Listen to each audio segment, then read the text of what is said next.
की इस पावन गंगा में हम प्रवेश पाते हैं। आज की ऋचा है घृता हवन देव देवा प्रतिष्मा ऋषितोदह अग्नि त्वं रक्षस्वेनः। ये आज की ऋचा है। अभी कुछ दिन पहले हम लोगों ने मकर संक्रांति मनाई है। भगवान भास्कर उत्तरायण हुए हैं और हमने उत्तरायण दिवस भी मनाया है। इसलिए उत्तरायण मार्ग को भी आज थोड़ा एक बार फिर अपने मन में स्पष्ट करके जागृत कर लें, क्योंकि उस ज्ञान और विज्ञान से का लाभ तभी तो होगा जब हम उसमें अपने आप को डुबा पाएं और तद्रूप होकर जी कर दिखा दें।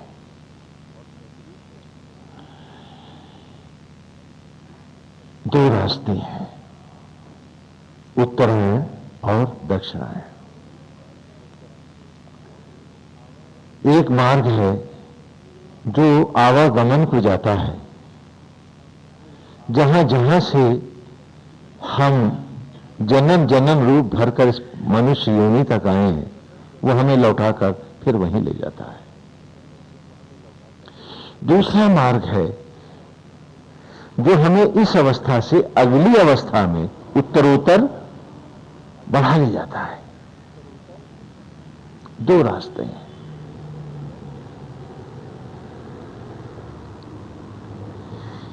एक जो आसक्त जगत को ही सब कुछ मानकर ईश्वर की भक्ति और पूजा का अर्थ केवल प्रभु को ठगना है, वो तथा कथित भक्ति मार्ग है।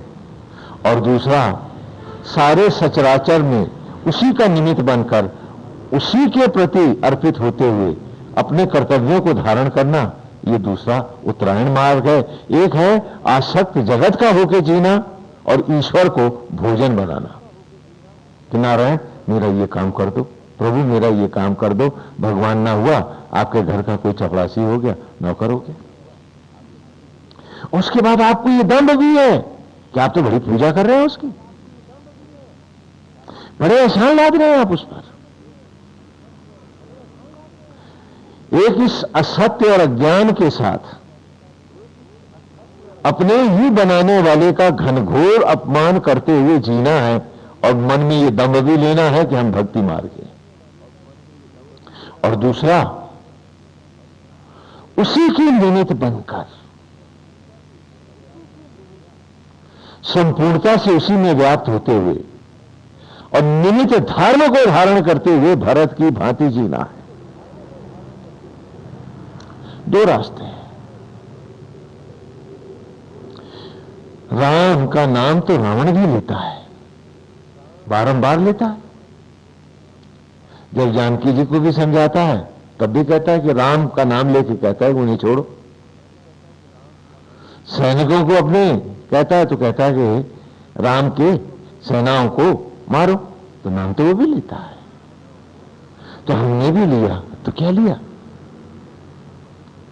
10 इंद्रियों को 10 मुंह बनाकर उसी की आसक्ति में फंस के केवल ईश्वर को हम नगद करते हैं कि मेरा ये काम हो जाए, मेरा ये अज्ञान, मेरे ये लोभ पूरा कर दे, मेरे दुश्मन का ऐसा कर दे।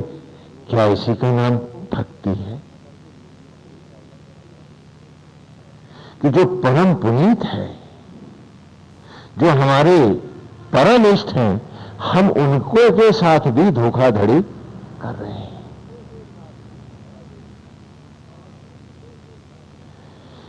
पूर्व की ऋचाओं में मधुछंदा में हमने पढ़ा, इंद्रं वो विश्वतः परि हवा महे जनेभ्या अस्माकं अस्तु केवला। कि इंद्रं वो विश्वतः परि, हे आत्मा, हे ईश्वर, हे नारायण, हे घटघट वासी, हवाम अहे जनेभ्या, यज्ञों के द्वारा संपूर्ण सचराचर को उत्पन्न करने वाले, विश्वस्परि, संपूर्ण विश्व को अपने में प्रकट करने वाले, और प्राणी मात्र को जीवंत करने वाले तथा उन्हें परिपूर्ण करने वाले, उनकी इच्छाओं को पूरा करने वाले। हे परमेश्वर, आज हम भी आपसे कुछ मांगते हैं, मांगा आपने भी। क्या मांगते हैं? अस्माकम अस्तु केवला, हमें तो केवल अपने सीने से लगा लो। ये भेद मैं और आपका मिट जाए, ये लोटा भी सागर में गिरे और सागर हो जाए। एक वो उत्तरायण मार्ग है कि जहां ईश्वर को बांधने, बंधुआ मजदूर अथवा बंधक बनाने की बात नहीं है, उसके हो जाने की बात है। सारी सदग्रंथ, संत, ऋषि और मनीषी इसी सत्य को प्रकट करते हैं। भगवान वासुदेव की लीलाओं में भी है कि जो जड़ प्रकृति के पुरुष हैं वो ईश्वर पर अपना प्रभाव रखना चाहते हैं, लेकिन जो चैतन्य प्रकृति है, परा और अपरा की बात कर रहे हैं, जो चैतन्य प्रकृति है वो अपने आप को नारायण में अर्पित करती है। बंधी, जड़ और मूर्ख हर चीज पर जगत की अपना अधिकार जमाना चाहती है। ये मेरा घर है, ये मेरा है, हाँ ये मेरे पत्नी है, ये मेरा पति है, ये मेरे बेटे हैं, ये मेरी संपत्ति है। ये जड़ प्रकृति है और ये असत्य जगत है। जब ये शरीर मेरा नहीं है तो ये सब कहां है मेरा? आज भी वो ईश्वर ही आत्मा होकर मेरे जूठे अन्न को शबरी का प्यार देता हुआ रक्त में बदल रहा है। तो जो जड़ प्रकृति के लोग हैं वो स्वामित्व की संकीर्णताओं में जीते हैं और लोभ ही उनकी भक्ति होती है, न कि ईश्वर भक्ति होती है। वो नारायण भक्ति जानते ही नहीं। लेकिन जिनकी चैतन्य प्रकृति है, जो इस चैतन्य प्रकृति के अंग अंग से सृष्टि के नियमों को जानते हैं तथा उन्हें आत्मसात किए हुए हैं, उनकी प्रकृति ही भक्त हो सकती है, शेष किसी की नहीं।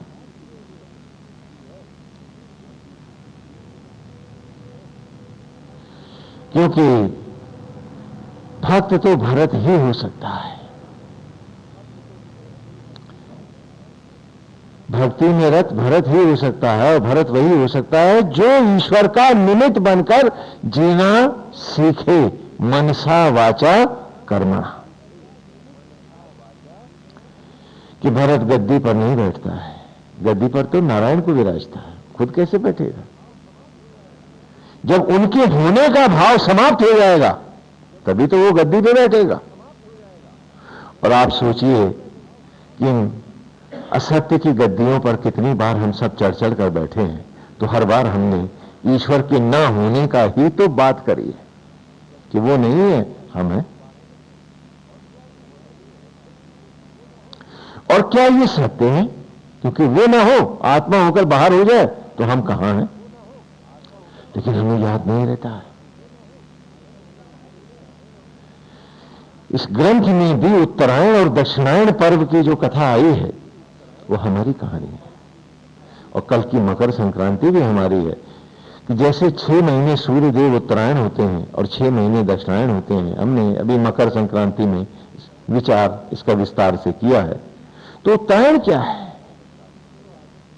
कि उत्तरायण होकर मैं कैसे जीऊं? चलो आधी जिंदगी दक्षिणायन हो गई, ईश्वर क्षमा कर देगा,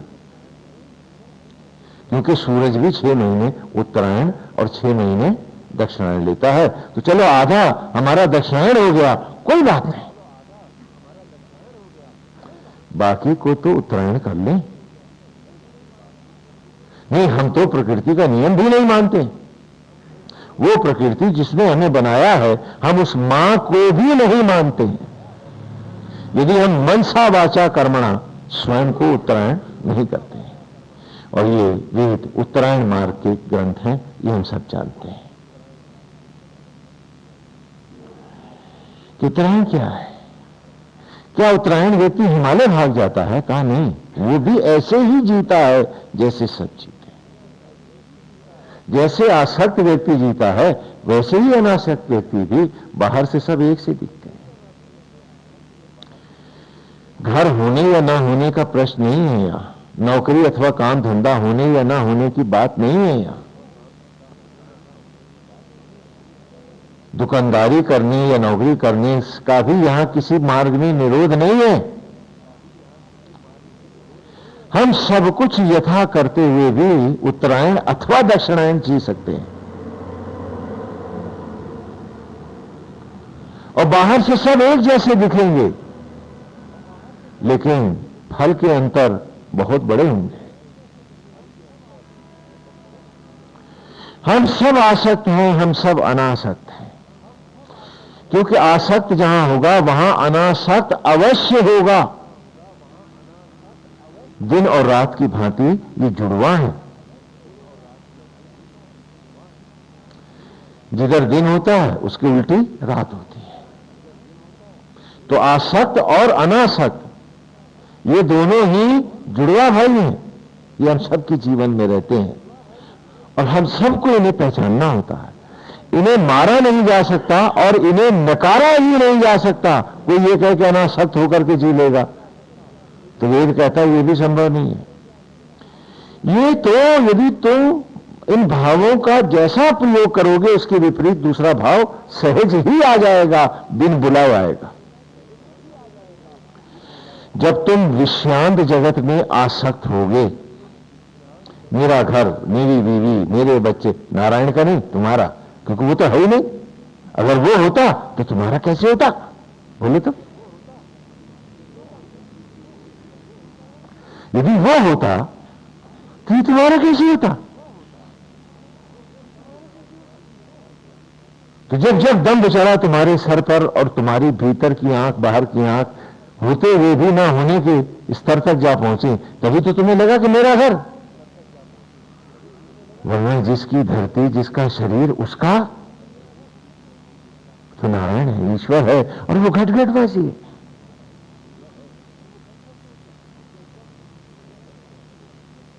तो जब जब हमने प्रभु की हत्या करी, जब जब हमने भक्ति का वध किया, तभी तो कहा मेरा है। क्यों? वो तो है ही नहीं। जब मैं ही हूं तो मेरा है। वो होता तो मैं निमित्त होता और ये उसका होता। बोलो, समझ नहीं आता? इसे समझने की जरूरत है हम सबको, क्योंकि जब तक अच्छी तरह समझेंगे नहीं, मन मजबूत कैसे होगा? और जब तक मन और विचार मजबूत नहीं होगा, हम चलेंगे कैसे? तो इसे बहुत अच्छी तरह समझने की जरूरत है कि जब जब मैंने कहा ये मेरा है, उन क्षणों में मेरा ईश्वर तो मर गया था ना, मैंने हत्या कर दी थी उसकी। कंस भले नहीं मार पाया था, मैं तो उस क्षण में मार पाया था, क्योंकि यदि वो था तो मैं कैसे हो गया, मेरा कैसे हो गया?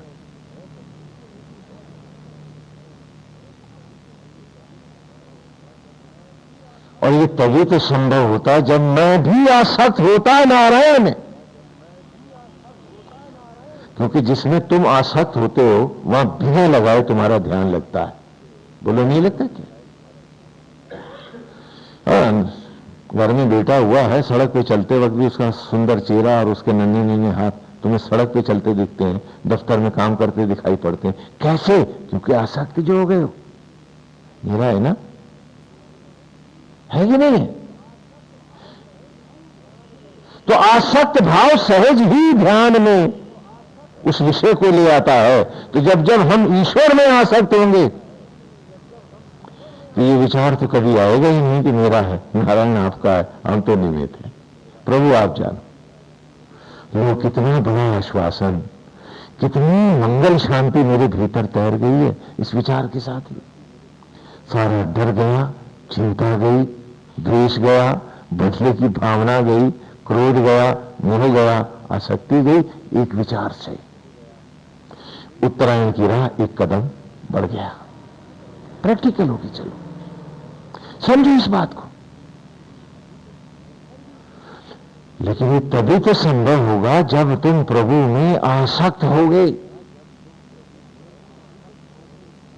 और जब जब नारायण में आसक्त रहोगे, भौतिक जगत में सहज ही अनासक्त भाव बना रहेगा। ये तुम कहो कि तुम अनासक्त हो जाओ और ये अनासक्त धर्म है, ये अनासक्त कर्म योग है, गीता को पाठ करते रहोगे रहोगे आसक्त की आसक्त ही। इसका एप्लीकेशन समझो। इसीलिए भगवान की हम सुंदर मनोहारी मूर्ति देते हैं आपको, क्योंकि सौंदर्य में, मनोरम रूप में मन सहज ही आसक्त हो जाता है। तो चलो राम में आसक्त हो जाए। तो जितना जितना प्रभु में आसक्त होते जाएंगे, भौतिक जगत में सहज ही अनासक्त होते जाएंगे। तो न किसी को पीड़ा देंगे, न किसी की पीड़ा लेंगे, सदा सुख में रहेंगे और सुख ही बांटेंगे। आज संबंध जो है आपकी मनुष्यता को खा जाता है। बड़ी अजीब बात कह रहा हूं। जैसे सांप्रदायिकता धर्म को चाट जाती है, वैसे ही संबंध तुम्हारी मानवता को खा जाते हैं। आप हर जगह इंसान रह सकते हैं, लेकिन जहां आप दामाद हैं वहां आप इंसान कैसे रहेंगे? संबंध खा गए ना सारी मानवीयता। बाप बेटे में मैं बाप हूं, अब मानवीयता की बात नहीं है ना, मैं हूं, इसकी हिम्मत क्या? और बेटा जब बाप है तो जबादला, मानवीयता वहां भी खत्म है। तो जितना जितना संबंधों में हम आसक्त होते हैं, व्यवहारिक बात बता रहे हैं आपको, जितना जितना संबंधों में हम आसक्त होते हैं,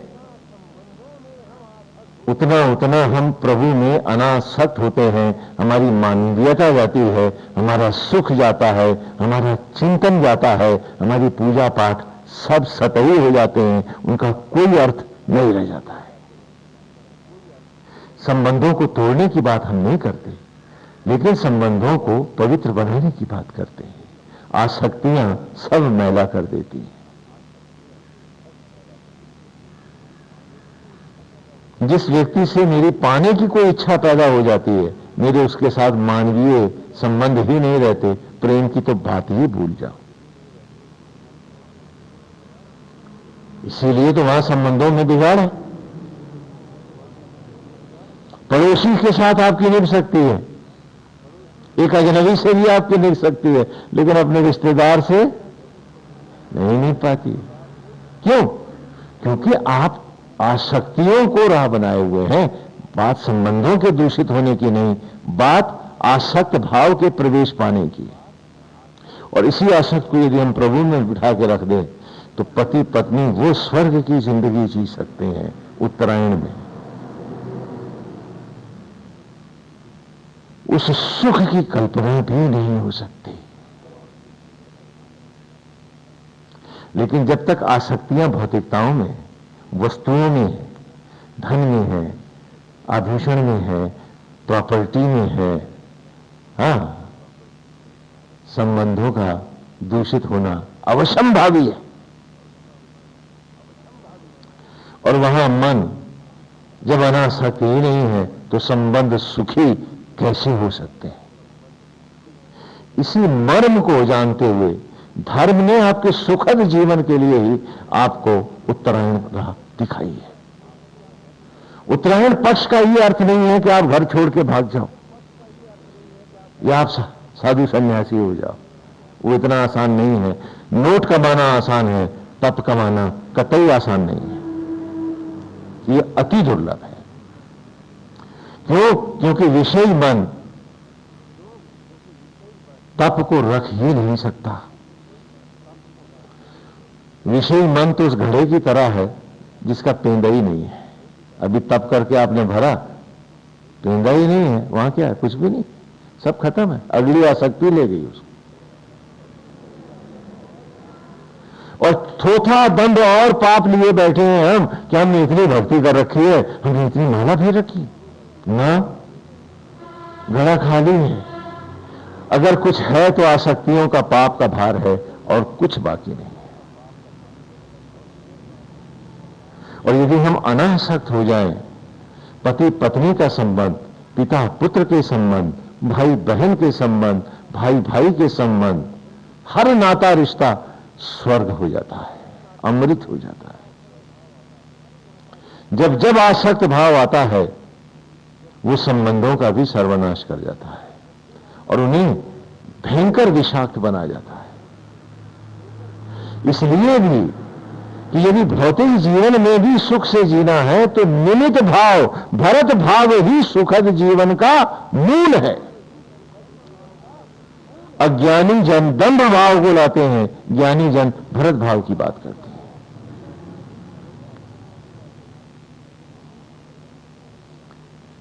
यही समझने की बात है कि कहा चलो 6 महीने अज्ञान के कारण तुम आसक्त जगत में क्रोध के रावण, दंभ के कंस, अतृप्तियों और इच्छाओं के असुर बनकर जी लिए हो तुम। बाकी जिंदगी तो उत्तरायण में आ जाओ। क्या मनुष्य होकर मनुष्य योनि को पहचानना भी नहीं चाहते? उस सुख को भी नहीं जानना चाहते कि ये देव दुर्लभ योनि क्या है? क्योंकि अभी तक मनुष्य की योनि में आकर के भी आए नहीं हो। एक असुर के जीवन के जितने संताप, यंत्रणाएं और पीड़ाएं हो सकती हैं वही तो भोगते रहे। तो यदि पाप नहीं थे तो वो सारी सजाएं क्यों थी? पूछो अपने आप से। तो अब तो जीने की कला सीख लो। इसीलिए ये पर्व और त्योहार हम मनाते हैं कि अपने जीवन का सुख को बाहर नहीं, यहां अपने भीतर खोज। क्योंकि जहां से जीवन आ रहा है सुख भी वहीं से आएगा, बाहर से नहीं आएगा, बाहर से नहीं आएगा। बोलो, समझ में आता है? तो कहा कि उत्तरायण क्या है? कहा कि जिन उद्देश्यों के लिए प्रकृति और पुरुष ने हमें उत्पन्न किया है, जिस राह से हम आए हैं उसी राह से हम आगे जाएंगे, इस उद्देश्य को धारण करना है। और इसी में आसक्त होते हुए, अनासक्त भाव से निमित्त कर्म को करते हुए हर कर्म को प्रभु की सेवा बना देनी है। जो कि गीता में भगवान अर्जुन से कह रहे हैं कि अर्जुन तू इसे मेरी पूजा और साधना समझ के इस युद्ध को कर। तो साधना में, पूजा करने में आप दुखी होते हैं, सुखी? तो हर कर्म को, कर्म के को सुख लेना है, फल में नहीं लिपटना है, आसक्ति में नहीं जाना है। क्योंकि जो कर्म को ही आनंद बना लेते हैं वे ही निष्काम कर्म के मर्म को जानते हैं। जब जब हम उपन्यास का आनंद ले रहे हैं, हमें पता है कहीं परीक्षा नहीं देनी है, रिजल्ट नहीं आना है, कोई आसक्ति नहीं है, तो एक ही रीडिंग में सारा उपन्यास, पूरे कथानक पात्र हमें याद हो जाते नहीं होते क्या? और कोर्स की किताब बिल्कुल याद नहीं होती। क्यों? क्योंकि वहां हमारा आसक्त कर्म है, यहां अनासक्त भाव है। क्योंकि पात्रों से हमें कुछ लेना नहीं, मरे जी हमसे क्या, हम तो उपन्यास पढ़ रहे। बोलो, तो यही भेद है। तो जितना जितना तुम अनासक्त होकर भौतिक जगत में रहोगे, अपने को निमित्त बनाकर रहोगे, तुम्हारे कार्य में, कर्म में उतनी उतनी ज्यादा परफेक्शन आएगी, दक्षता को प्राप्त होगे। और स्वयं तो मां सुखी रहोगे, चारों तरफ सुख बांटोगे। कैसे? कि जिसके जो जेब में होता है वही तो बांटता है। जब तक पीड़ाएं थी, पीड़ाएं बांट रहे थे, अब सुख बांटोगे। यही उत्तरायण मार्ग है कि पहले उस सत्य को जानना कि मैं कौन हूं, क्या हूं, कहां से आया हूं। और वो हमने मधुचंदा ऋषि ने स्वयं को बहुत अच्छे से जाना। उत्तरायण मार्ग का आरंभ उन्होंने ही किया था और साथ ही उन्होंने मार्ग के 5 महावाक्य हमको दे दिए थे। तत्त्वमसि, तेजोवसि, एको ब्रह्म, द्वितीयो नास्ति, अहम ब्रह्मास्मि और सोहम अस्मि। धारणा, ध्यान, समाधि, यज्ञ और योग।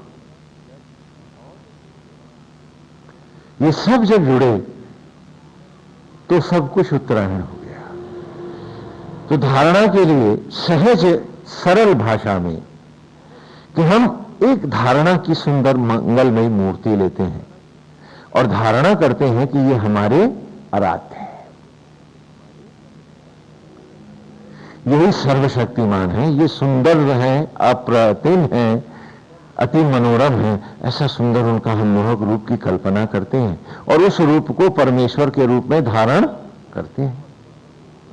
और जैसे आत्मा होकर वो हमारे शरीर में इस देह को धारण किए हैं, अब हम तप के द्वारा इस रूप को धारण करेंगे और इसी रूप में स्वयं को ढाल करके तद्रूप प्रकट करेंगे। क्यों?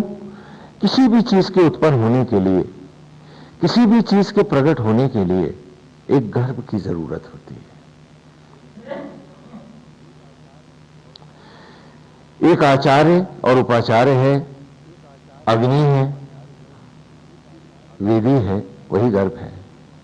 फिर सामग्री है और उसके साथ ही हमें एक यजमान भी तो चाहिए।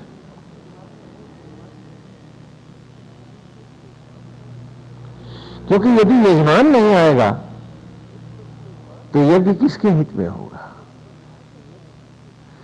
तो हमने धारणा की, फिर ध्यान की अग्नि जलाई उस कुंड में, और पुनः उसी में अपने आप को समाधिस्थ करते गए कि प्राणी मात्र में अब इसी रूप को ही देखना है। जो नहीं दिख रहा है उसी को भाव से देखना है। सीए राम में अब किसी को संबंधों से, नाटकों से तटस्थ रहते हुए, मतलब ड्यूटी को ड्यूटी में निभाते हुए, सब में नारायण भाव, तो हमारी ईमानदारी कभी नहीं जाएगी। समाधिस्थ हुए और उसके बाद हमने सामग्रियां डाली, यज्ञ होने लगे और जब योग के साथ निकले तो नया रूप था, है ना?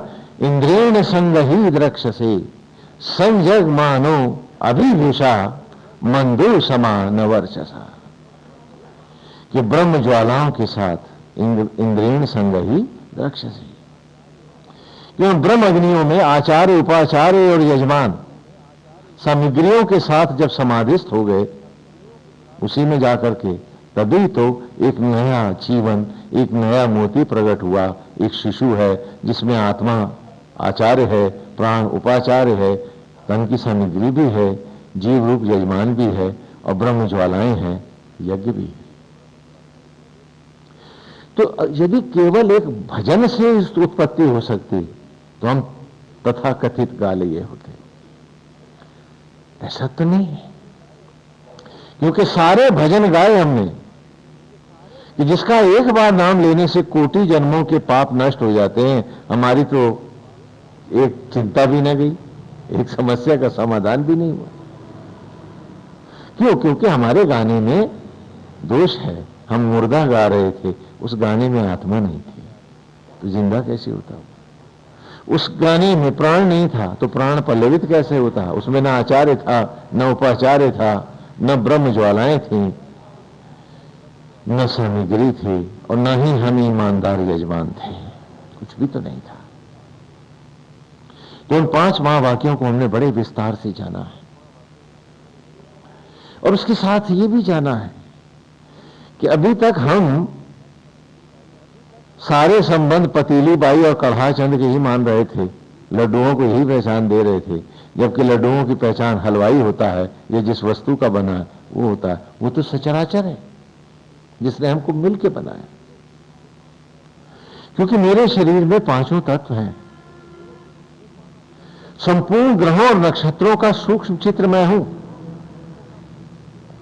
कोई ऐसा ग्रह नक्षत्र नहीं है जो मेरे में अंकित नहीं है। सारे ब्रह्मांड का जो मिनी चित्र है वो हम सब हैं। पृथ्वी का कोई, पृथ्वी ग्रह नक्षत्र स्वर्ग, कोई ऐसा लोक नहीं है जो मुझ में अंकित नहीं है। तो स्पष्ट है कि मुझको बनाने में इन सबका योगदान भी तो है।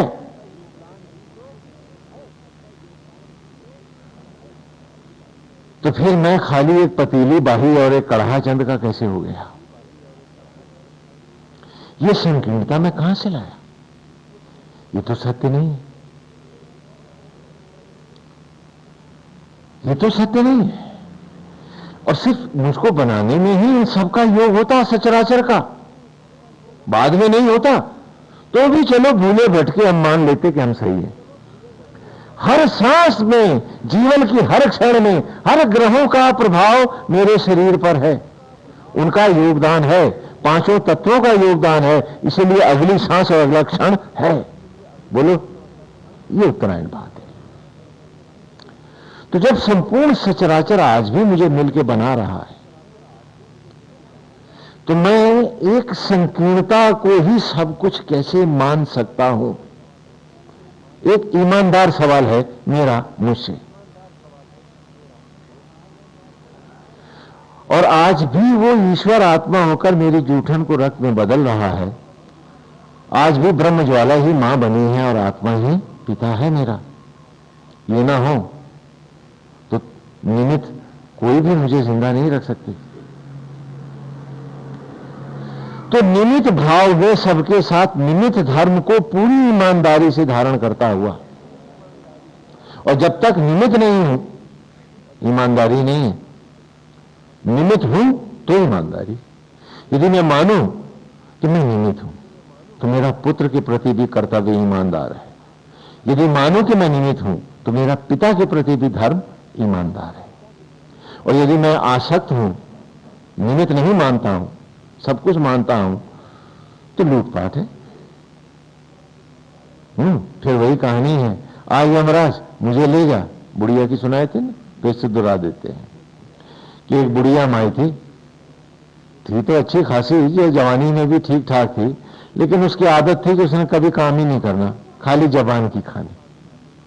हाँ, तो जो भी मिला उसकी तारीफ कर दी, जहां तारीफ से काम नहीं चला तहां अपना मंत्रा माई बन करके काम निकाल लिया, मतलब हल कर दिया। तो उसके एक लड़का था और एक बहू। तो सुबह से शाम तक उनके भजन गाती थी कि कैसे देवता हैं, कितने अच्छे हैं, जिसे माल खिलाते रहे ना। यानी ये आसक्त भाव है ना। तो आसक्त भाव में यही होता है,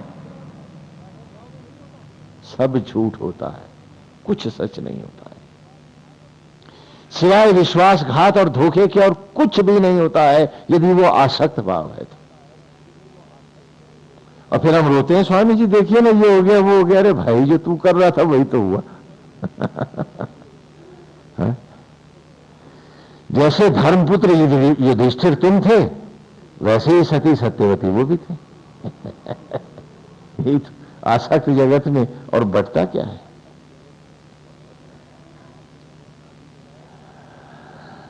तो गाया करे, क्या यमराज मुझे ले जा, मैं इन बेचारों पे बोझा बनी हूं, देखो कैसी मेरी सेवा कर रहे हैं, कितना अच्छा अच्छा मुझे खिलाते हैं। खुश होके बहू और बढ़िया हलवे खिलाए उसको, और रात भर बुढ़िया गाए।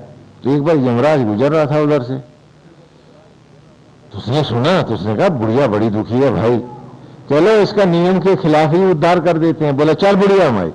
कहने कौन है तू? हाँ, क्यों बुला रहा है मुझको? कहने तूने तो कहा था कि ये यमराज आज मुझे ले जा, तो मैं तो यमराज हूं, सामने भैंसा खड़ा है, चल अब मेरे साथ। जो देखा उसने तो दहल गई, है ये तो सचमुच आ गया। कहने लगी, अरे तुझे भी मजाक करने के लिए मैं बुढ़ी ठाड़ी मिली थी, जो काम की न धाम की, न मैं हिल सकूं न मैं चल सकूं। अब ले जाना है तो वो मोटे मोटे बैठे तो है, तगड़े तगड़े, उनको ले जा, लड़का बहू दोनों ले।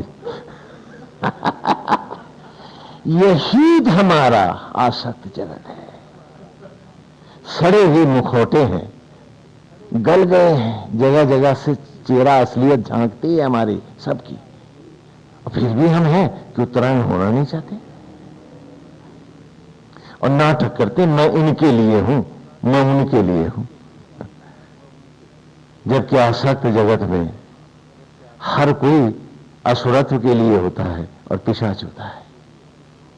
जब तक उसमें धर्म नहीं आता, जब तक उसमें अनासक्त भाव नहीं आता, जब तक उसमें नारायण की भावना नहीं आती, उसके जीवन में अपने ही मिठास नहीं आती, दूसरों को क्या मीठा बांटेगा?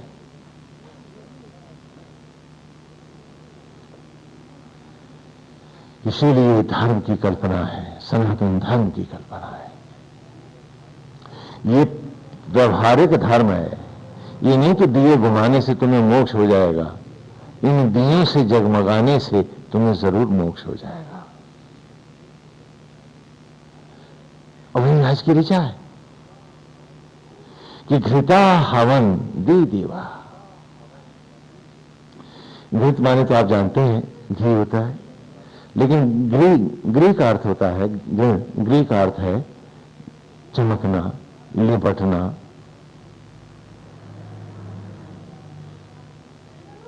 और घृत माने घी। तो घृता हवन, घी का घृत आदि या कि हवन से दी दीवा टिमटिमाता है जीवन। जैसे आप सबका जो खाते हैं आप, वो भी तो आत्मा हवन करता है। और ये हवन ही तो था जो प्रकृति में हुआ, तो आप हुए हैं, सचराचर हुआ। दीदीवा माने टिमटिमाना है, लेकिन दीदीवा अंतरिक्ष को भी कहते हैं, आकाश को भी कहते हैं, और स्वर्ग को भी दीदीवा, दीदिव शब्द जो है उस स्वर्ग के लिए भी वैदिक संस्कृत में आता है।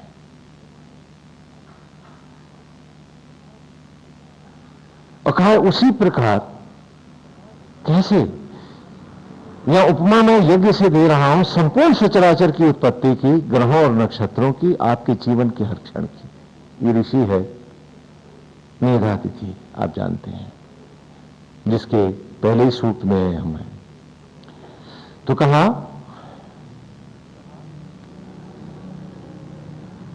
कि सामग्री को जब मैंने यज्ञ किया तो क्या हुआ, प्रतिष्मा, प्रति माने उसके बदले में, स्मा शमन हुआ।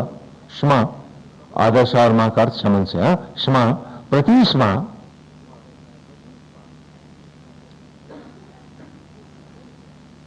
उससे शमन हुआ। हमें जब घी और सामग्री दिया तो शमन हुआ किसका, जड़त्व का, मृत्यु का। ऋष शब्द का अर्थ है मृत्यु, हत्या, वध, ईर्ष्या, द्वेष, घृणा, लोभ, असत्य, इन सब का नाश ही तो हुआ, के लिए ही तो हुआ।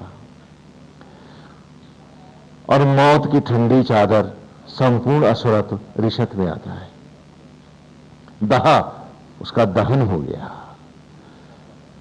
कि मृत्यु ने कहा था कि वो ले जाएगा क्षण हमारा, लेकिन यज्ञ ने कहा मैं मृत्यु की मृत्यु करता हूं, टिमटिमाएगा क्षण अगला, तुम जियोगे और हम जिए।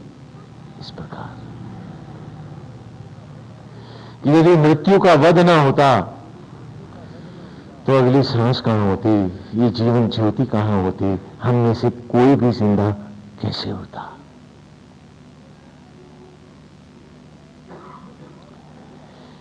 कि मर पहले आया और यज्ञ ने उसके आगे आ लगा दिया, तो वो क्षण अमर हो गया और हम जी लिए उसको। बोलो समझ में आता है? तो क्योंकि वेद में हम उस सत्य को, ईमानदारी को पढ़ते हैं।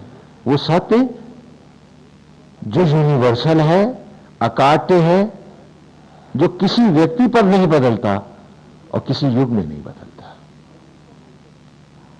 जिसे हम ऋत कहते हैं। कि यदि मृत्यु पराजित न होती, मौत न मरती, तो अगला दिन न कैसे जीता। बोलो कैसे जीता? तो किसके सहारे जीता हूं? इस यज्ञ के सहारे। घृता हवन दी दीवा। बड़ी छोटे सा उदाहरण मेरा मुझको दे रहा हूं और उसी में संपूर्ण सचराचर समाया हुआ है। क्या बात है? हा? क्योंकि बच्चों को पढ़ा रहा हूं और बच्चों को पढ़ा रहा हूं। वो पढ़ते थे, अब पता नहीं पढ़ते नहीं है कि नहीं? तो विषा हवंत दी दीवा प्रतिष्मा रिश्तोदह। उसके बदले में मौत पराजित होती रही, अगला अगला क्षण जगमगाता रहा, टिमटिमाता रहा। यूं जीवन इस धरती पर डोलता रहा, सचराचर पर नित्य होता रहा। अग्नि त्वम रक्षस्विना, कि हे आत्मा, हे यज्ञ, हे ब्रह्म ज्वालाएं, वो देने वाले हे परमेश्वर, हे आत्मा, नव दुर्गा, जो भी आप कह लो। अग्नि त्वम रक्षस्विना, रक्ष का अर्थ तो आप जानते हैं, रक्षा करना। हमारी हर ओर से रक्षा करना। और अभी माने होता है उत्पत्ति। पहले भी पिछले ऋषि में हमने आपको पढ़ाया ना। और ना माने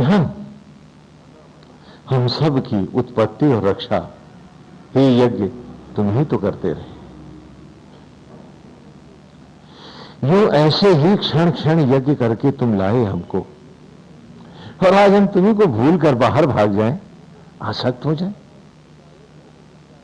तो जाहिर है कि जिस गाड़ी से हम मंजिल को जा रहे थे, इस प्लेटफॉर्म पे जो उतरे तो लौट ट्रेन तक ना आए। समय की गाड़ी बढ़ गई आगे, और हम अब उसी के प्लेटफॉर्म पर भीख मांगेंगे 84 लाख योनियों में, फिर सांस की और धड़कन की। टिकट गया। यही क्या अवस्था है हमारी।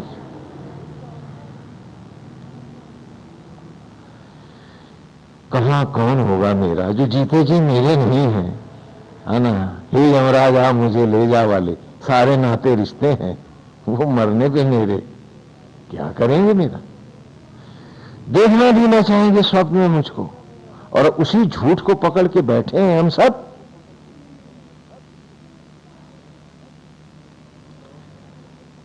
लौट करके क्या उस मकान को झांक भी पाओगे हाँ? जिसे इतना पाप पुण्य करके बनाया है, क्या लौट के उसमें प्रवेश भी मिलेगा? कहीं कल्पनाओं में उसका एक दिया भी जलेगा ना। यज्ञ चलेगा तभी तो विचार भी टिमटिमाएगा। ये ऋचा हमारे जीवन की धड़कन है, हमारी उत्पत्ति का मूल है। हाँ? ये घृता हवन दी देवा, कि घी का ये हवन, घृत यहां अर्थात भोजन से है, भोज्य सामग्री से, हाँ, ग्रहण करने से योग है। हाँ। घृ से ही घृण से होता है घृणा। घृणा समझते हैं ना आप शब्द। और इसी में जब आगे इसका अगला अर्थ आता है घृणित। घृणित माने बहुत ही घिनौना, घृणा करने योग्य है जो। लेकिन उसके बाद ही आपको अगला शब्द मिलेगा घृणिम, माने अत्यंत सुंदर, अति मनोहर।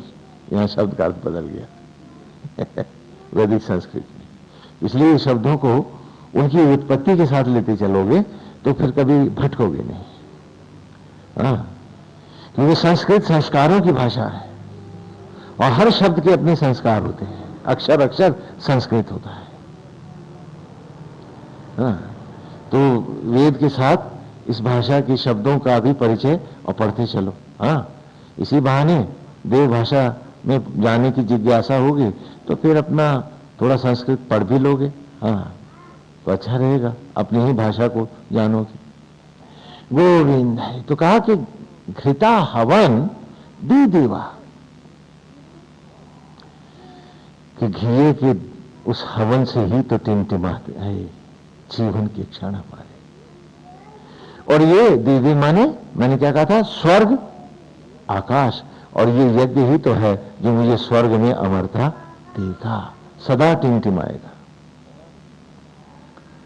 हाँ, ये सूत्रात्मक भाषा है ना, जिसे संस्कृत इंग्लिश में आप कहते हो फॉर्मुलेशन। हाँ, जैसे पानी को आप कहोगे H2O, क्या फॉर्मूला है, तो उसी तरह ये this language is a formulation, फॉर्मूलों में भाषा। तो कहा इसीलिए इसके भाष्य आज तक नहीं हो पाए क्योंकि ये ज्ञानी की पहुंच से बाहर है, इसे योग की आंख ही पढ़ सकती है। तो कहा घृता हवन दी दीवा, इसीलिए आपने पिछले भाष्यकारों को पढ़ा और रो दिए घृता हवन दी दीवा, कि वो घी का हवन ही तो था जिससे टिमटिमाए थे जीवन के क्षण मेरे, सुधियां, विचार और स्मृतियां। उसी में अकुलाहट चाहत थी मेरी, उसी में समर्पण आकर्षण और विकर्षण थे। हे यज्ञ, वो सब तुम्हीं से तो प्रकट हुए थे। वो आप थे तभी तो था ये सब। आज हे आत्मा, हे यज्ञ, ये चमक न होती तो क्या मुझ में विचार होते, क्या मेरे पास कल्पनाएं होती, अथवा मेरे पास जीवंत शरीर का एक भाग भी होता। और आज सारी दुनिया को मैं महत्व दिए बैठा हूं, आप ही को नहीं। और सारी दुनिया में मैं मानता हूं कि मैं ही सबसे ईमानदार व्यक्ति भी हूं। कितनी है तो हर असत्य के रुपहले चेहरे ही मुझे सत्य लगते हैं।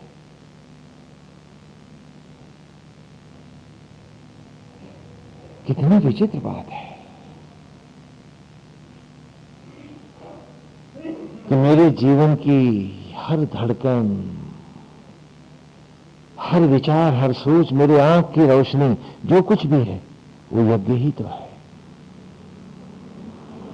और उस यज्ञ को पढ़ने के बजाय, उस यज्ञ को पढ़ाने के लिए जो प्रतीकात्मक गुरुकुल में पढ़ाया गया था, वहीं तक हम बैठ के बाहर ही जलाया, स्वाहा किया और घर भाग गया। कहने क्या कहले, बड़ा पुण्य कमा के आ रहे स्वामी जी, 2.5 मन घी लगा उसमें। बहुत बड़ा हवन हो गया। मैंने पूछा उस हवन में जला क्या? कहने सामग्री। हमने कहा कल्याण हो गया उसका, तेरा क्या होगा? तू तो जला नहीं था, तू तो जला नहीं था, तो तेरा क्या होगा? मैंने जो हवन कराया था कि इस हवन में जैसे ये जल रहा हवन है बाहर तेरे, ऐसे ही तू भी इसी सामग्री से बना है, जल भीतर अपने, क्योंकि इसी हवन में जल जल के दी है तुझे सांस, क्षण और जीवन के अक्षर। वो विचार, वो बुद्धि, वो सुधियों में उतरती कल्पनाएं, अतीत के स्मरण, वो सारे इस यज्ञ में ही तो टिमटिमाए हैं, जगमग हुए। और आज तो इसी को भूले बैठा है, खाली बाहर का स्वांग भर के जाना चाहता है। उसका कारण है कि भौतिक जगत में आसक्त हो गया है, तो जो भी पूजा पाठ है उसमें अनासक्त नहीं होगा तो क्या होगा? और जब अनासक्त होकर के तू कर रहा है पूजा, वो प्रभु तक पहुंचेगी कैसे जिससे तू आसक्त है? तू आसक्तियों में ही जाके फंसेगा, ईश्वर नहीं पाएगा तू। हम पहले सोचते थे कि आप सब लोग जब आते हैं तो कहते हैं स्वामी जी अंतकाल में हम भगवान में मिलना चाहते हैं। तो हम सोचते थे कि ये लोग सच बोलते हैं क्या? ये लोग जो कह रहे हैं ये सच है क्या? अगर ये सच बोल रहे हैं कि अंतकाल में ये ईश्वर में मिलना चाहते हैं, तो फिर अभी से ईश्वर में मिलकर जीना क्यों नहीं चाहते हैं? कहा कि क्या ये अब अपने साथ भी धोखाधड़ी करने पे उतर आए हैं? दूसरों के साथ धोखे और विश्वासघात करते करते इनकी मनोवृत्तियां इतनी अद्भुत हो गई हैं कि अपने साथ भी नहीं कर रहे। जो ये बात कह रहे हैं वो ये बात मानते ही नहीं है।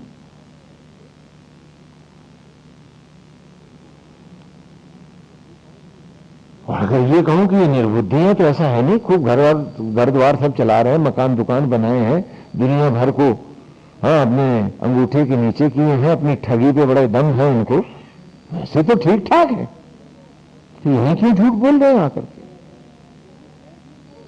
यही क्यों झूठ बोल रहे हैं ये आकर के? और यहां आके इनको ये नाटक करने की जरूरत क्या है? भाई जब भगवान में नहीं मिलना है, शैतान ही बन के जीना है, तो जाहिर है कि मिलना शैतान नहीं है, तो फिर ये नाटक क्यों कर रहे हैं? काश हम भी अपने आप से सारे सवाल कर डालते हैं कि फिर ये आसक्तियां क्यों हैं? तड़प क्यों नहीं उसके लिए? वो जो तड़प तड़प के हर सांस तुम्हें उठा के लाया है, वो जिसने तुम्हारे लिए सारा सचराचर सजाया है, और जो स्वयं बन के यज्ञ हर पत्ती को हरियाली दे रहा, हर फूल को चमक दे रहा है, वो जो तितली के पंखों पर भी अपने होने के सुंदर चित्र बना रहा है, वो तेरे मन में जगमगाया क्यों नहीं? इस यज्ञ के प्रति तेरा ध्यान आया क्यों नहीं? क्यों नहीं आया? हम पूछे अपने आप से। और हर बार यही बात क्यों भूल जाती है मुझको, और हर बार विषांतता ही क्यों चढ़ जाती है ऊपर मेरे, और क्यों फिर भटक जाता हूं मैं उसी असत्य में, झूठ में और कुमार्ग में, और फिर सोचता हूं कि कोई देख तो नहीं रहा मुझको।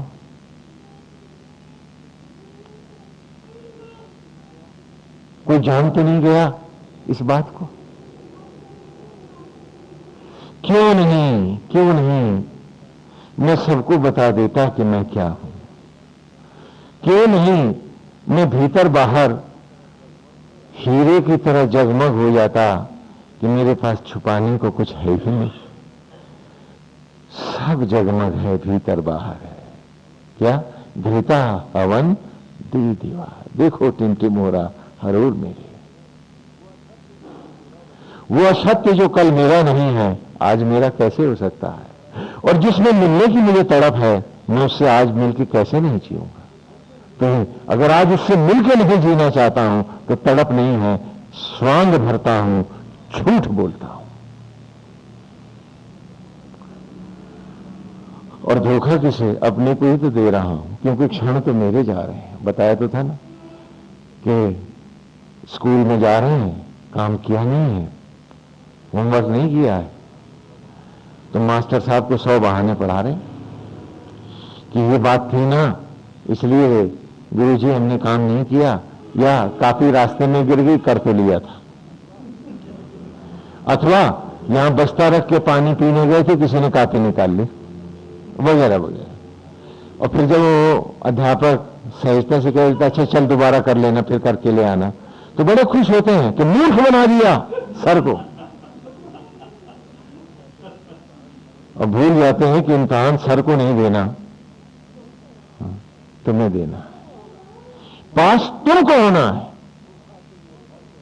धोखा तुमने सर को नहीं, अपने आप को दिया है।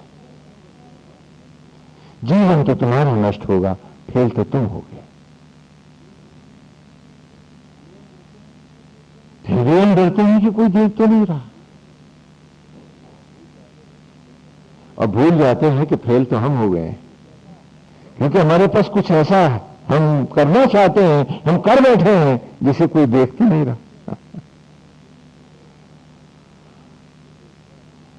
तो जिसे देखना है वो तो देख ही रहा है, वो तो भीतर बैठा है।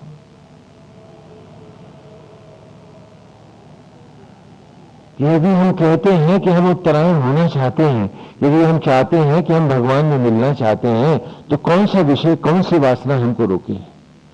हमें एक घटना याद आई है, काफी साल पहले की बात है, कोई 25-30 बरस हो गए हो, अधिक हो गए हो, मालूम नहीं।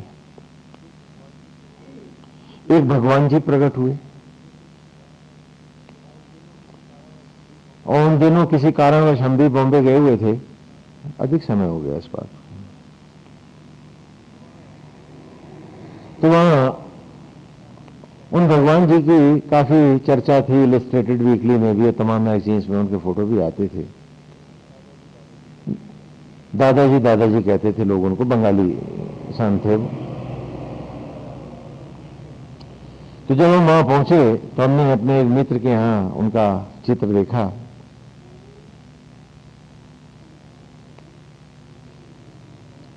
तो हमने देखा तो हमने कहा, अरे तुम तो पक्के कम्युनिस्ट थे इसी जमाने में।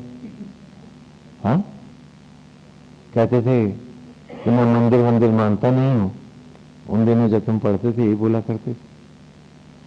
आज तुम्हारे यहां एक संत का चित्र, अरे कहने लगे भगवान है ये। तो हमने कहा चलो भाई हम भी दर्शन कर लेते हैं। तो हम गए उनके से मिलने। भले मूर्ति थे। एक छोटे से कमरे में विशेष मुलाकात हुई कि भाई हाँ, तो उन्होंने पहले तो चर्चा करी, तो हमने कहा महाराज हमें कोई जादू मंत्र तो आता नहीं, हम तो बस भक्ति भाव में ही रहते हैं, प्रभु का नारायण का ध्यान करते हैं, थोड़ा बहुत वेद पढ़ा दिया करते हैं, वो भी प्राइमरी क्लास को, बड़े ऊंची क्लास नहीं पढ़ा पाते हैं, उतना जानते ही नहीं है। तो हमको लगा कि अगर ये भी चेला गठ जाए तो क्या बात होगी। हाँ, तो हमको भीतर बुलाया और बात करते करते कहने लगे कि भगवान जो कहेगा उसे मानोगे। हमने कहा नारायण जो आप आज्ञा करो, आप जो कहोगे हम मानेंगे। कहना ऐसे नहीं। तो उन्होंने हमको एक कागज दिखाया, कहने लगे कागज सादा दिखाया, इसमें कुछ लिखा है? बोले नहीं। तो कागज जमीन पे रख दिया और कहना इस पे सर रख करके लेट जाओ, सर रख के लेट जाओ, है ना। मैं तांत्रिक गुरुवानियों की बात करता हूं तो बुरा नहीं मानना। तो कहा इसमें सर रख के लेट जाओ, लेट गया।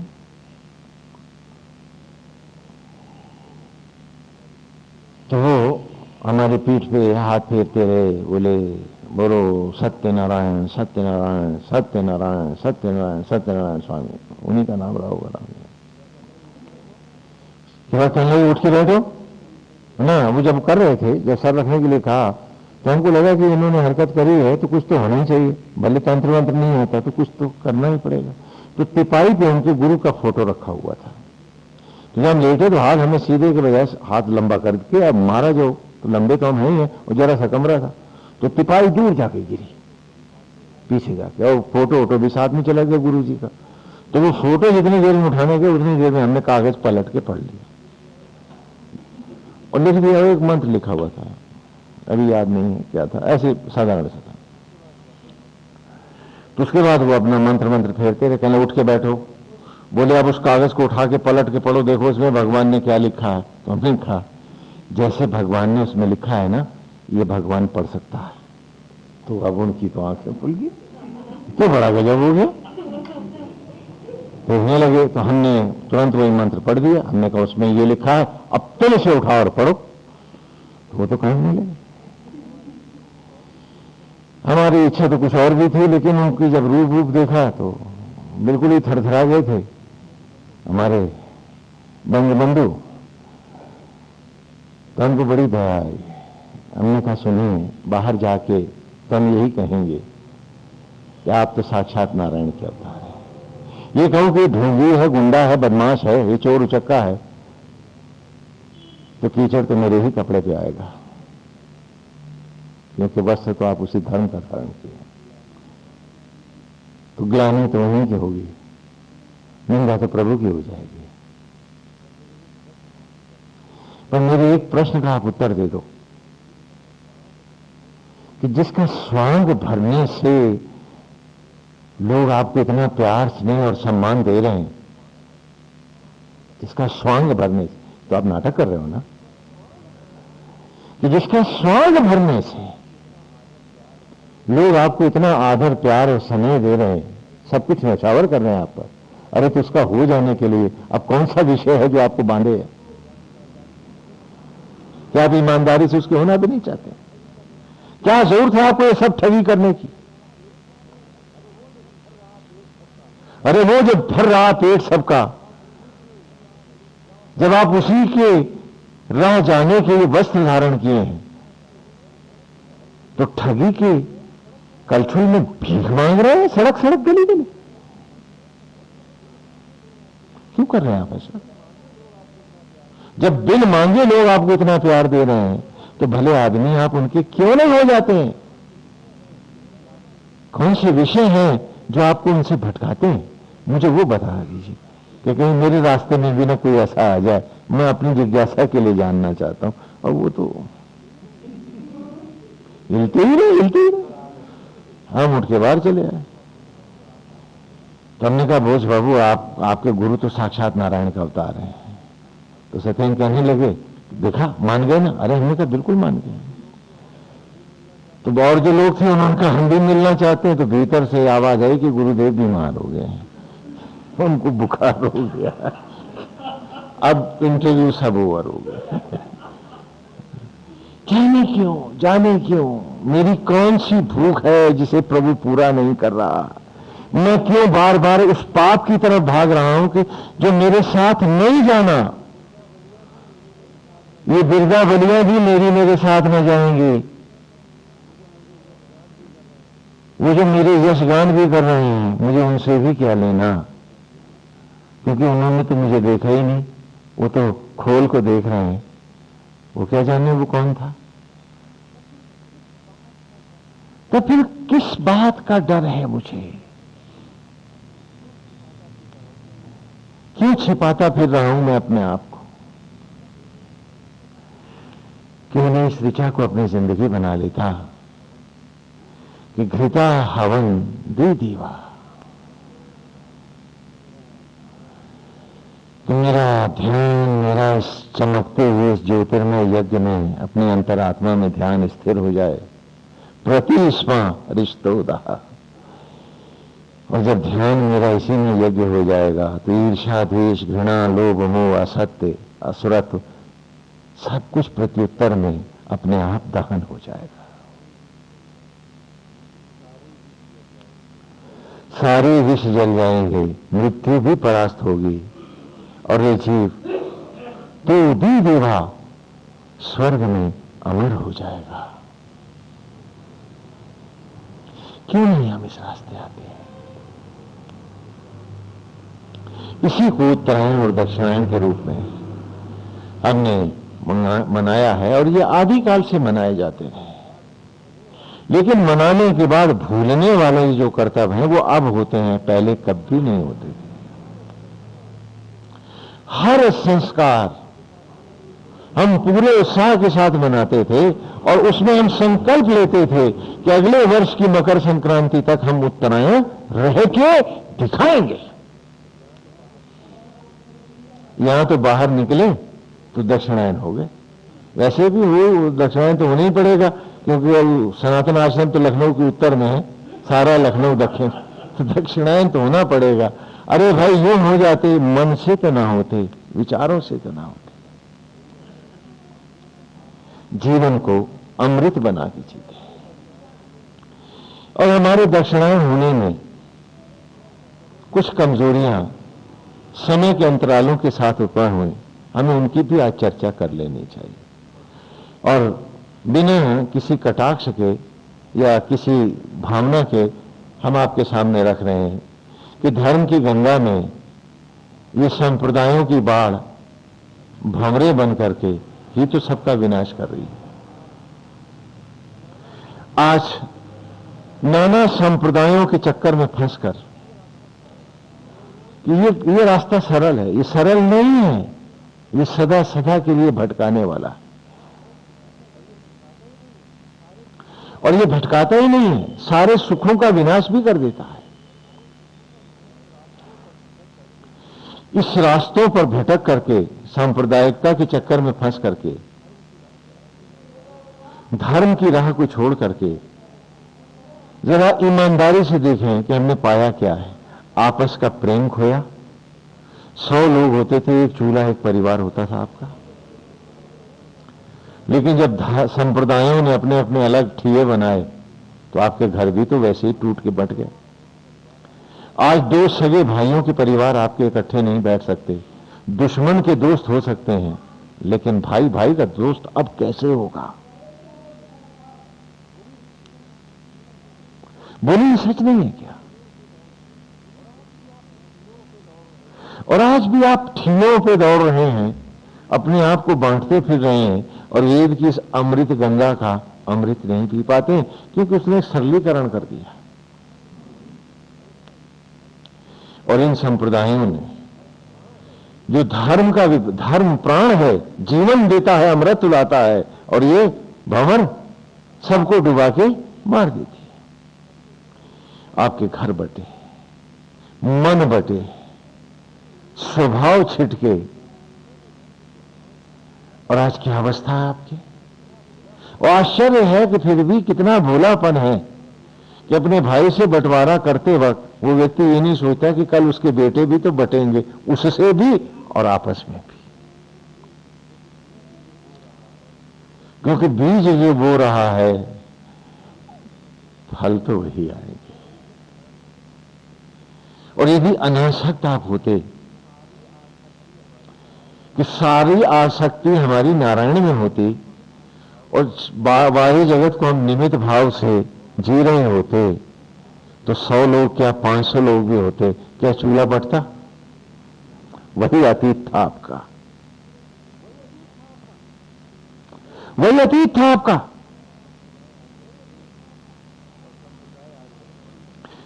और संप्रदाय आज वर्तमान बन गए हैं आपके, इसलिए बट गए हैं आप। और बट गया है सुख आपका, मिट गया है। ईर्ष्या द्वेष लोभ मोह आसक्तियों के लिए जीते हैं। मैंने अक्सर देखा है, आप सबके मन की तड़प को देखा है। और बहुत बार बरसातों में पानी रुक जाता है तो उसमें कीड़े नाचते देखे हैं।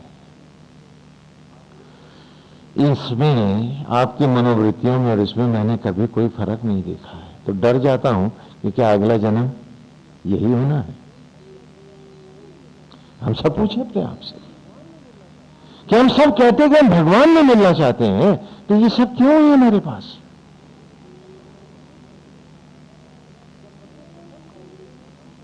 जब हमने कसम खाई है, हमने हमारा कहना है कि हम ईश्वर में मिलना चाहते हैं, हम इस अपाहिज जीवन से भी बच निकलना चाहते हैं। आज आप कितने समर्थ हैं जरा सोचिए कि शरीर का भोग तो कर पा रहे हैं, बना तो पाते हैं क्या? हर सांस भीख में ले रहे हैं और फिर भी दम्भ बहुत है कि मैं ये हूं।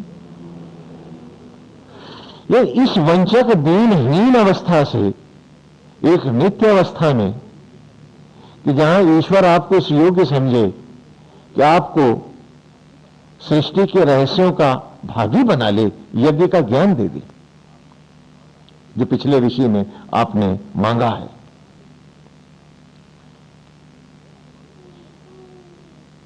आप मांग क्या है ऋषि में?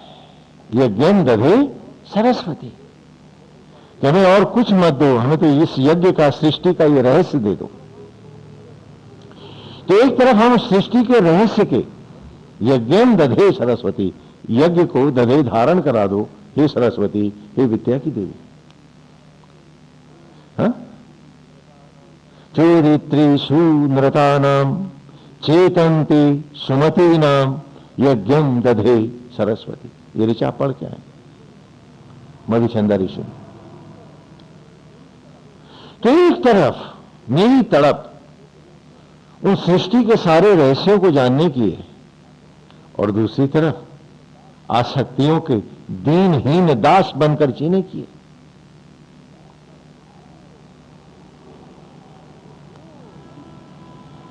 ये दो विपरीत दिशाओं में मैं कैसे खड़ा हूं?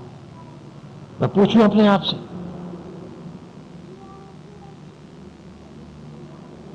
कि जितनी देर हम लोग वेद की इस गंगा में आते हैं,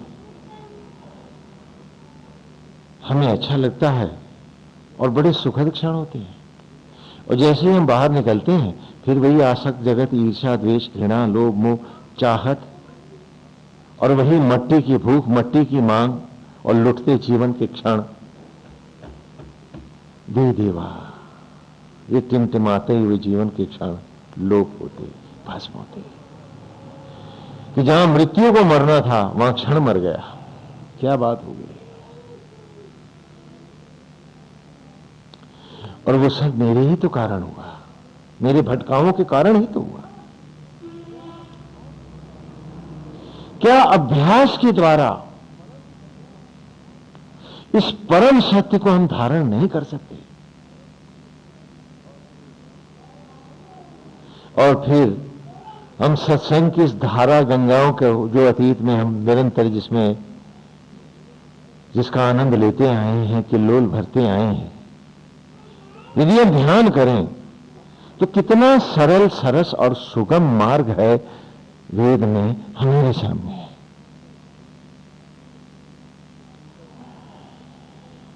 कि सुंदर मनोहारी छवि, और उस छवि में ही हमारे मन का विश्राम, पूर्ण आश्वासन, समर्पण और आसक्ति सब यहीं बैठ गए कि नारायण मुझे तो आप ही में जाना है। इससे पहले और एक बार हम दोहरा लें कि हम इस धरती पर क्यों आए, ये धरती क्यों बनी, उस रहस्य को जिसे हम पहले भी चर्चा कर चुके हैं, लेकिन फिर एक बार हम दोहरा लेते हैं जिससे कि हमारा स्मृति जो है वो स्पष्ट हो जाए। वेद की मान्यता है कि जीवन मनुष्येतर और भी है, और यदि हम सहज बुद्धि से भी सोचें कि जब उसने धरती बनाई तो जीवन लाया, सागर बनाया उसको पानी से भरा तो उसमें भी जीवन लाया, वायु लाया तो वायु में भी जीवन लाया, बोलो नहीं लाया क्या? तो जब उसने ग्रह नक्षत्र बनाए, क्षीर सागर बनाया, तो वहां भी तो उसके जीवन की कल्पना जरूर है। और ये जीवन जो पानी और ऑक्सीजन पर बेस्ड है, यही एक लेवल ऑफ लाइफ तो नहीं है। वेद उसी की चर्चा कर रहा है। और पृष्ठ कथा क्या है कि तुम कोई साधारण व्यक्ति नहीं हो, अपने आप को पहचानो। ये वेद ने आरंभ में हमें भाव दिया है कि तुम कोई साधारण वस्तु नहीं हो, और ईश्वर को तुम्हें बनाने के पीछे कोई अनर्गल प्रयास नहीं है। विधि की कुछ मान्यताएं हैं, धारणाएं हैं, इसीलिए तो तू मनुष्य बना है। क्यों बनाया उसने? तो वो कथा स्पष्ट है कि आप सब, आरंभ में जो वेद के आरंभ में ही आपको दिया था, लेकिन दोहरा देते हैं उसको, कि सृष्टि की कल्पना क्यों हुई। वैसे जब हम अथर्ववेद में आएंगे तो वहां मंत्रों में हम आपको पुनः इसको पढ़ाएंगे, लेकिन अभी ऋग्वेद में है, बीच में यजुर और साम भी है। बहुत पता नहीं क्या होगा। हाँ, वही है ना कि सुन रहा था जमाना बड़े गौर से, हम ही सो गए दास्तां कहते कहते। हाँ, आप सुनते रहिए, हम सुनाते रहेंगे जब तक चलेगी चलेगी। हाँ, तो कथा क्या क्या है, भावना क्या है यहां, उसे समझे आप। कि जब अनंत आयु ही आपकी आयु थी, कहा कि मनुष्य मात्र देवता था कभी, और आप उस अनंत क्षीर सागर में उस अनंत आयु की अवस्था को ही प्राप्त थे, इसलिए आप जीव हैं, शरीर नहीं है।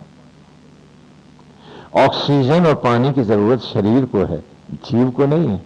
बोलो, मेरी बात समझ में आ रही है? तो हाँ, पानी और भोजन किसके लिए चाहिए?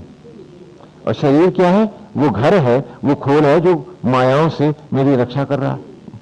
क्यों कर रहा? क्योंकि मैं सागर में उतरा हुआ हूं, ग्रेविटी में, माया के सागर में उतरा हूं। तो जैसे पानी के सागर में उतरता हूं तो एक खोल और पहनता हूं, तो उसी तरह से आकाश से जब यहां उतरता हूं तो मुझे इस खोल को लेना अवश्यम भावी हो जाता है। हाँ, स्पष्ट है ना? तो क्योंकि जीव आज भी पानी और ऑक्सीजन पर बेस्ड, इसीलिए मरने के बाद भी आप जीवित रहते हैं, और मैं कपाल क्रिया करके छुड़ाता हूं आपको चिता की लकड़ियों पे। बोलो, समझ में आ रहा है? तो समझो, अपने आप को पहचानो, तो ये वेद और भी अधिक इससे स्पष्ट हो जाएंगे। और शायद क्यों, अवश्य हम सब उत्तरायण जाएंगे। अपने में तड़प लाओ, संकल्प लाओ, जरूर चलोगे। तो कहा कि वो देवत्व जब जब अभिशप्त होता है, किसी कारण खंडित होता है, तो अपने आप को रिकॉन्स्टिट्यूट करने के लिए, अपनी शक्ति और सत्ताओं को पुनः पाने के लिए उसे जन्म लेना होता है। तो इसीलिए हमने पृथ्वियां बनाई, एक नहीं है, असंख्य। उस पर हम नाना प्रकार का जीवन लाए, सुधियों के लिए, तुमको याद दिलाने के लिए, किससे पढ़ो और याद करो और लौट चलो। हाँ, तो कहा कि इसीलिए माया में हमने, क्षीर सागर में हमने ग्रह बनाए, और इन ग्रहों को हमने मृत्यु लोक कहा। कि जो जो हमने खंडित होगा वो यहां गर्भ धारण के द्वारा पुनः इस खोल को पाएगा और यहां बैठकर अपने आप को तपेगा और तप के बाद उत्तरायण मार्ग से बन के ज्योति अपने मार्ग फिर क्षीर सागर लौट जाएगा। ये इसी कल्पना के साथ ये वेद का गीत है। समझिए इस बात को कि आप कोई साधारण नहीं है, हम में कोई साधारण नहीं। आप सब कभी उस देवत्व को प्राप्त थे और इसके प्रमाण आपको सारे सदग्रंथों में मिलते हैं कि जब भी यम को श्राप लगा तो वो विदुर बना, जब काल स्वयं अभिशप्त हुआ तो धृतराष्ट्र बना, बोलो, जब वसु अभिशप्त हुए तो भीष्म बना, वसुदेव। हाँ, जब महाविष्णु को श्राप बन लगा तो वो राम बने। तो बिना अभिशप्त हुए आप में कोई आया नहीं है, ईश्वर भी नहीं आया। बोलो, समझ में आ रहा? तो स्पष्ट है कि ये स्थान एक गर्भगृह है जहां हम अपने आप को रिकॉन्स्टिट्यूट करके वापस जाते हैं और आप इसी को घर बना बैठे। यह आपका घर कैसे हो सकता है? यहां से तो आपको जाना ही पड़ेगा, या तो भटक जाइए 84 लाख योनियों में, कीड़े मकोड़े बन के भटकते रहें, या वही वाली बात है ना, आप फिर लौट चले। किधर जाना है? और इसे पूरी ईमानदारी से आपको धारण करना पड़ेगा।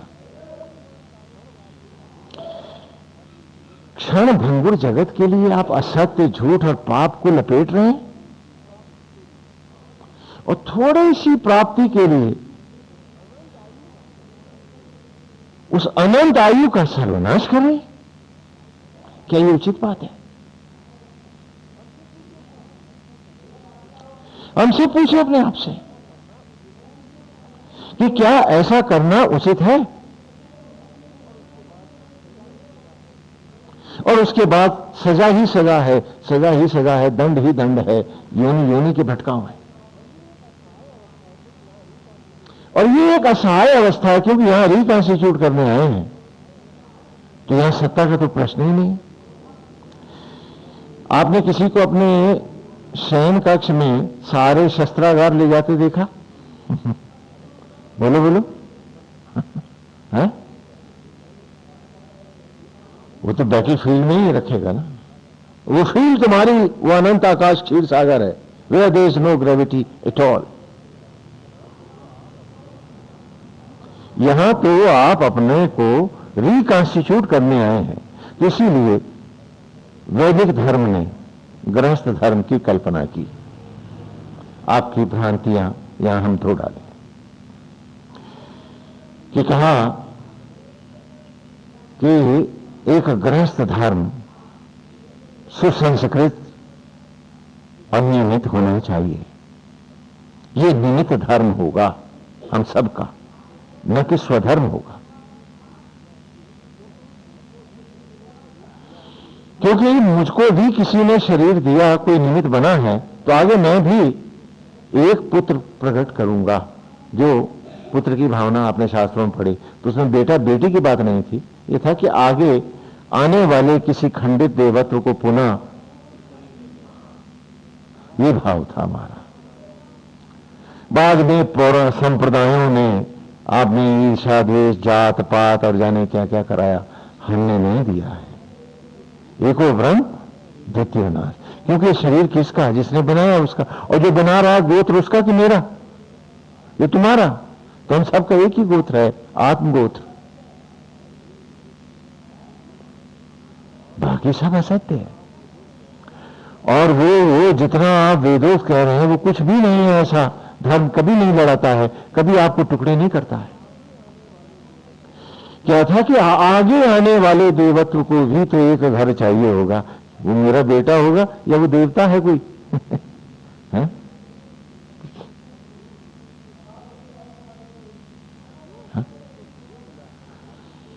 क्यों कि जैसे मुझे मिला है आगे भविष्य के लिए, इस गर्भगृह में हर खंडित देवत्व को अपने आप को रिकॉन्स्टिट्यूट करने के लिए, लौटने के लिए कोई तो जगह चाहिए होगी, तो एक रूप मैं भी दूंगा। तो इसीलिए गृहस्थ धर्म, वानप्रस्थ धर्म, उससे पहले गुरुकुल और फिर सन्यास, ऊपर सबसे बाद में, ये सब क्यों लाया? कि इनको निमित्त होकर जीना है। आपने कहा नहीं, हम तो इसी के लिए जी रहे हैं। ये उल्टा रास्ता आपने पकड़ लिया। चाकू का हमने कल्पना की थी सब्जी काटने के लिए कि सुविधा रहेगी, आपने उस चाकू से कत्ल करने शुरू कर दिए, कहने लगे इसी के लिए होता है। ये गलत है, ये अशुद्ध है, ये असत्य है, और ये राह महाविनाश की। यही सकाम मार्ग है, धूम्र मार्ग है, जिसका पितृयान है कि हमें स्वयं तपना था और दूसरे को तपने की एक अवस्था देनी थी, और अपने में तपते हुए, हाँ, इसीलिए हर गृहस्थ वानप्रस्थी और फिर सन्यासी होता था आपके सारे पूर्वज। और जब जाती नहीं थी तो किस वर्ण के लिए बना था? ये तो मूर्खता की बातें हैं कि नहीं, हमें जाना है,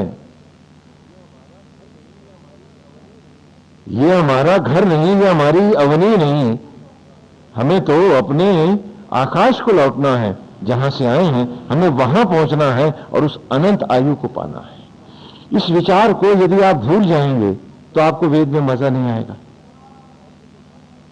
अपने रूप को, उस सत्य को धारण करके फिर आपको हर क्षण पूछना है अपने आप को कि एक वो देवत्व का स्वरूप तेरा, अरे ये घटिया काम कर रहा है और लौट अपने को ही गाली दे रहा है, अरे ये तो न कर। ये प्रेरणा बना करके यदि हम चलेंगे तो निश्चित ही ये ऋचा हमारे जीवन में कि हर सांस में अपने आप गुनगुनाने लगेगी, हर धड़कन में से इसकी आवाज आएगी।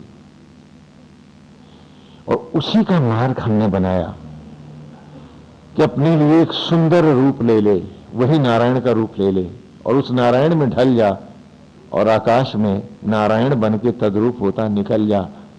मौका मिला है, मनुष्य योनि पाई है तूने, कहीं मनुष्येतर भटक गया होता तो फिर भटक गया होता। तो इस अवसर को हाथ से न जाने दो। तो उसके लिए हम ये नहीं कह रहे कि गृहस्थ हमने दिया, हम कैसे कहेंगे कि आप गृहस्थी में रहो? आपको जैसे रूप मिला आपको आगे भविष्य में भी देना है और उसको निमित्त संरक्षण भी देना है, निमित्त पालन पोषण करना है, लेकिन अपने आप को उसका अधिष्ठाता न बना बैठो, धोखा मत करो और उसे संकीर्ण मत बनाओ। उसे सारे सचराचर ने उस रूप को बनाया, उसमें तुम सिर्फ निमित्त हो, तो उससे कहो कि निमित्त हम तुम्हारे हैं वरना सचराचर के तुम हो, ये न भूलना। क्योंकि सचराचर के जिस हिस्से को तुम अपने से अलग करोगे, तिरस्कृत करोगे, तुम्हारे शरीर में वही एक घाव बन जाएगा। क्यों? क्योंकि तुम्हारा सारा शरीर सारे सचराचर के ही बिंदुओं से बना है। तो the part of this nature you deny, कि नहीं मैं ऐसे नहीं मानता, रिजेक्ट करता हूं, तुम्हारा शरीर भी तो उतना हिस्सा रिजेक्ट कर देगा। आज जब आप लोग डीएनए वगैरह पढ़ने लगे हो, वेद की तो हमारी आदि मान्यता है कि each cell of your body is independent. वो सोचता है, वो समझता है और वो अपनी समझ रखता है। इसीलिए सोते समय जब आपको मच्छर काटता है तो आप हाथ झटक देते हो, सारे सेल ऑटोमेशन में आ जाते हैं, जबकि आप सो रहे हो, सवेरे भी आपको याद नहीं, आपको पता ही नहीं था। तो हर शरीर का सेल लाइव है। तो जब जब आप पाप करते हो या गुनाह करते हो, स्वभाव आप ही का नहीं, बॉडी के ईच सेल का बिगड़ जाता है। जब आप स्वच्छंदता अपने मन की करने लगते हो तो ये सेल भी मनमानी पे उतर आते हैं और उसी का नाम कैंसर है। तो जहां सेल्स अपनी इंडिपेंडेंट लाइफ बना लेते हैं तो अपना दुनिया जब अलग बसाने लगते हैं तो उतने लंप को हम कैंसरस कह देते हैं। क्यों? जैसे माता पिता का प्रभाव बच्चे पर आता है, उसी प्रकार तुम्हारी सोच समझ का प्रभाव भी सेल पर आता है। जब तुम घृणा करते हो, ईर्ष्या करते हो, द्वेष करते हो, क्यों जब तुम्हारी चोरी पकड़ी जाती है, भयभीत होते हो, कांपते हो, तो क्या खाली मस्तिष्क कांपता है? सारा शरीर।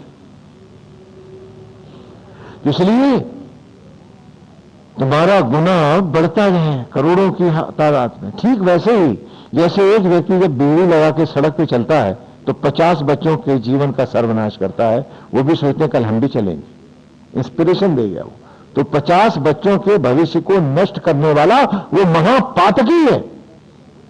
और एक व्यक्ति जब पूजा की थाली सजा के मंदिर की ओर चलता है तो वो 50 बच्चों के पुण्य का भी अधिकारी हो जाता है, क्योंकि अनजाने ही बच्चों को वो भाव दे गया है कि बड़ा कर रहा है, कल हम भी करेंगे। तो इसी तरह बॉडी के सेल है तुम्हारे, उन बच्चों की तरह ही जैसे प्रभाव बाहर छोड़ रहे हो वैसे ही यहां भी छोड़ रहे हो। यदि आप निरोग रहना चाहते हैं तो अपने स्वभाव को निरोग रखिए, अतृप्तियों से मन को हटाए रहो, अतृप्तियों में ईश्वर ही बसाए रहो, सदा उसके रूप की अतृप्ति रहे, उसके भव्य प्रतिभा का, रूप का, रस माधुरी में ही मेरा मन लगा रहे। तो मन जब सदा इसमें आसक्त रहेगा तो बाकी जगह मैं धर्म पूर्वक निमित होकर जी लूंगा, और जब ईश्वर में मेरा मन ही नहीं लगेगा तो मैं पूरा अधर्मी होऊंगा और आसक्त होकर के एक पशु से भी निकृष्ट स्तर पर जीऊंगा। क्योंकि आज भी पशु के पास इतने दुख, चिंता, ईर्ष्या, द्वेष नहीं है जितनी श्रीमान आप लोगों के पास है। तो आप पशु से नीचे ही तो जी रहे हैं। कुत्तों को कहां है इस सेल टैक्स, इनकम टैक्स की प्रॉब्लम, कहां उनको बेटा बेटी की पढ़ाई लिखाई की चिंता है, कहां उनको दान दहेज की चिंता, आपको सब है। क्यों? क्योंकि आपने पशु से भी निचले स्तर पर पिशाचवत जीने को ही मनुष्य धर्म बना रखा है। तो मनुष्य कहां रहा? असुर राज आ गए। हमारी कल्पना वेद की जो है कि गृहस्थ क्यों दिया है, गृहम स्था इति, कि जैसे परमेश्वर आत्मा होकर इस पूरे प्लेनेट को धारण किए हुए हैं, उसी प्रकार आत्मा की भांति ही मैं एक परिवार को यथा धारण करता हुआ, आने वाले देवत्व को भी स्थान देता हुआ, संरक्षण देता हुआ, अपने सारे निमित्त दायित्वों को करता हुआ अपने लौटने का पूरा प्रयास करूंगा, तब करूंगा। तो इसी के लिए ये मार्ग है कि सुंदर भगवान की मनोहारी छवि लो, उठते बैठते सोते जगते अपनी तड़प इधर बढ़ाते चलो, कथाओं को अधिक स्थान दो, भगवान की लीलाओं का बार बार स्मरण करो, और उस मूर्ति में जमना है। और अपने आप को याद दिलाओ कि गांव का गंवार लड़का भी जिस हीरो पर आसक्त होता है तो उसका डुप्लीकेट हो जाता है।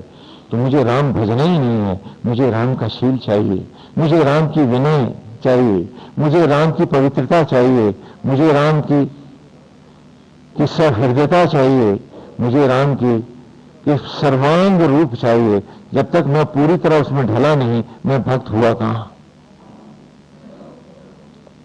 इस विचार के साथ हम अपने कर्तव्यों को, दायित्वों को निभाते चलें। तो इसमें सबसे बड़ी सुख यह है कि जब हम मान लेते हैं, आप सबने मान लिया कि हम निमित्त हैं, तो उसमें एक बहुत बड़ा आश्वासन है कि नारायण हम आपके निमित्त हैं। प्रभु हम धर्म पूर्वक अपने कर्तव्यों को धारण करेंगे, हम निमित्त हैं, निमित्त धर्म धारण करेंगे। तो क्या है कि घर में कोई बीमार है, आप निमित्त धर्म को धारण कर रहे हैं तो ड्यूटी ईमानदारी से दे रहे हैं और उसे सुख भी दे रहे हैं, वरना चिंता देके दुख दे रहे हैं और अधर्म कर रहे हैं और लग रहा है कि बड़ा धर्म कर रहे हैं। तो जब अनासक्त भाव आएगा, हमारा किसी से द्वेष नहीं होगा, क्रोध नहीं होगा, लोभ मोह की आसक्ति नहीं होगी, तो हमारा मन सहज ही नारायण में और अधिक प्यार में केंद्रित रहेगा और हम सुख से जिएंगे, हमसे संसार सुखी होगा। इसी को 5 महावाक्यों के रूप में भी हम बार बार दोहरा के आए हैं और इसी को हम अपने जीवन में धारण करेंगे। और यही आज की ऋचा है, घृता हवन दि देवा प्रतिष्मा रिष्टोदह अग्निं त्वं रक्षस्विनः। कि अब तो टिमटिमाता रहेगा ये वेद का गीत, हे यज्ञ तुम्हें हमारे रहोगे सामने सदा, तुम्हारे इसी रूप में हम अपने आप को सत्य में ढालते रहेंगे, जिससे प्रकट है क्षण हमारे ज्योतिर्मय, हम उसी में तपते रहेंगे, क्योंकि ये तो अति दुर्लभ है और हम तेरे निमित्त होकर यथा निमित धर्म को धारण करते हुए मन को, विषयों को, सबको तुझ में जलाते रहेंगे, क्योंकि जब तक असत्य अज्ञान जलेगा नहीं तुझ में, वो अमृत कैसे बनेगा और मैं अमर कैसे होऊंगा। अग्नि त्वाम रक्षस्विना, कि तू ही हमारी उत्पत्ति है, हे अग्नि, हे आत्मा, हे यज्ञ, और तू ही हमारी रक्षा है, तू ही हमारा सर्वस्व है। इसी भावना के साथ आए, हम सीधे बैठ जाएं, पलकों को झुका दें, अब भगवान के सुंदर मनोहारी रूप का ध्यान करें, उनके रूप में अपने आप को समाधिस्थ करें, उसके मनोहर रूप को देखें और उसी में सदा सदा के लिए खो जाएं। गोविंद हरि, हरि ओम नारायण हरि, गोविंद हरि नारायण। हम सबको मंगल शांति दें और हम इस सत्य की राह पर चलें,